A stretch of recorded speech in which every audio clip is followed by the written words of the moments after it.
Thank you, Senator Carper. I now recognize Senator Johnson. Thank you, Madam Chair. Chief Miller, you said you with the U.S. Border Patrol for 25 years? Yes, sir, that's right.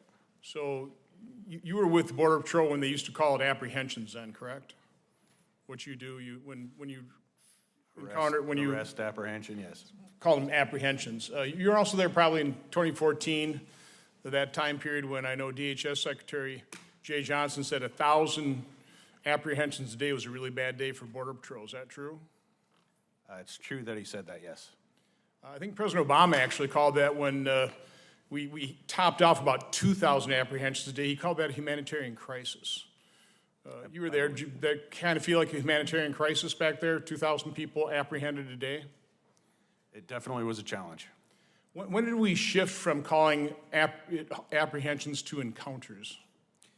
So thank you for that question and the opportunity to clarify it. So the difference between an apprehension and an encounter particularly came up during Title 42 because the individuals were not formally brought into Border Patrol custody. They were screened and returned immediately. So that's the difference between the two. Last time I was at the border, yes, there were some screened and returned, and quite a few. I mean, I think over 1 million, the figures I saw.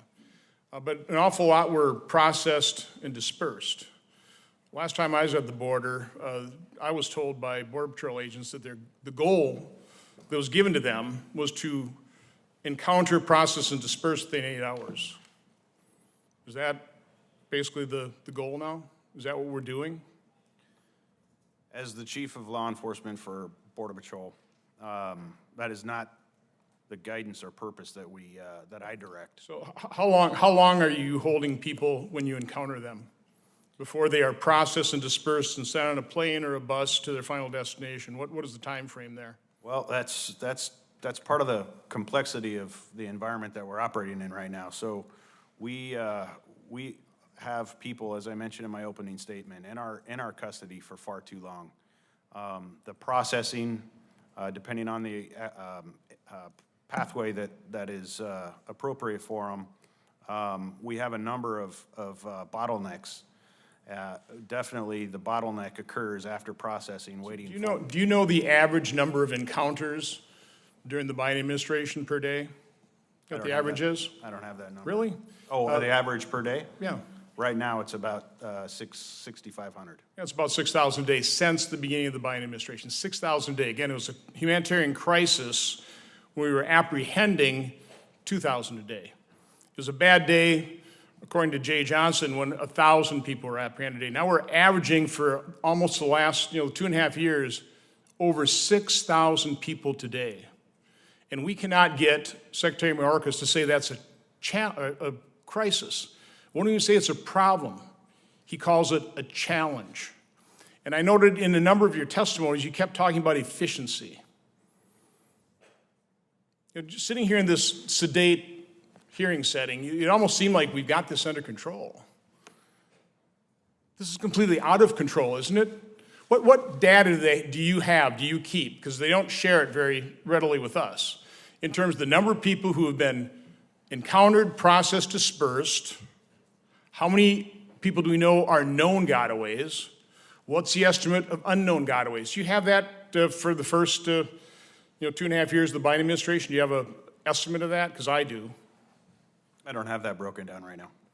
Would it surprise you to say about 5 million people have either been encountered, processed, and dispersed, or are known or unknown gotaways? 5 million people. Just put that in perspective, by the way. That the population of half the states is 5 million or less. Chief Miller, do you believe that's a crisis? Do you believe that's under control? So, not getting too tied up into the semantics of the situation, we are in a situation that is pressing our resources. You talked about most of your Border Patrol agents are spending most of their time in detention and processing, which means we have wide open gaps for known and unknown gotaways, for drug trafficking. When I was chairman of this committee, went down Southern Command and talked about, we interdict at most 10% of the drugs. So we can talk about, yeah, we have all these fentanyl apprehensions or confiscation of fentanyl, but we're getting a mere fraction of it. In manufacturing, 10% is called scrap.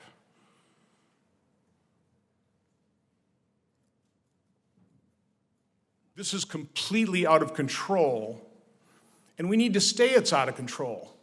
We need to recognize reality here.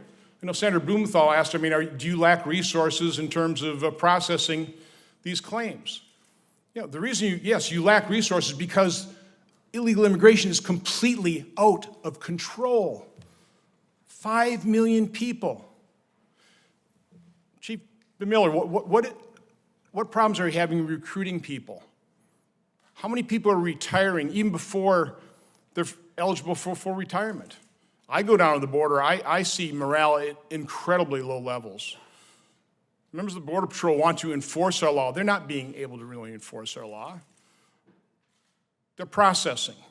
They're dispersing. It's not particularly satisfying. Can you speak to the level of morale now within Border Patrol? Thank you for that again, sir. Yeah, absolutely. So I've been around the country and spoken to thousands of Border Patrol agents. The pride that they have in the work that they do, they ask only for the tools to be able to go out and do that job. They ask for the freedom to go out and do that job as well. As I mentioned, they are processing far too much. Recently, we have attending a muster with the agents. They need better vehicles to get out to the remote areas. They need Border Patrol. They need control over the border. They need an administration who's dedicated to controlling the border. Very famous movie, The Sound of Freedom, talked about the sex trafficking of children. I've written letters to chairman of Senate committees to hold hearings on that depredation. This open border policy is facilitating, and you know this, the multi-billion-dollar business model of the human traffickers, of the sex traffickers, of the drug traffickers, correct?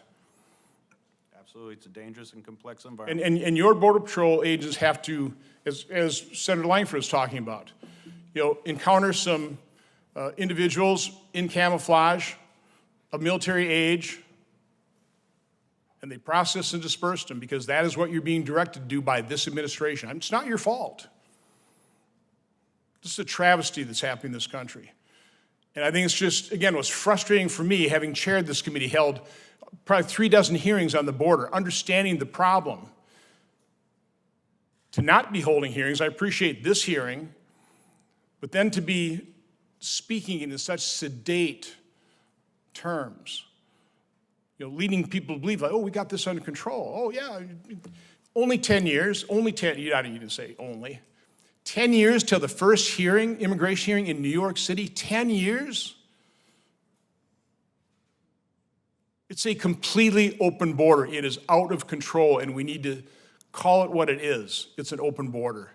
This has to stop. This is not what a sovereign country can sustain. Thank you, Madam Chair.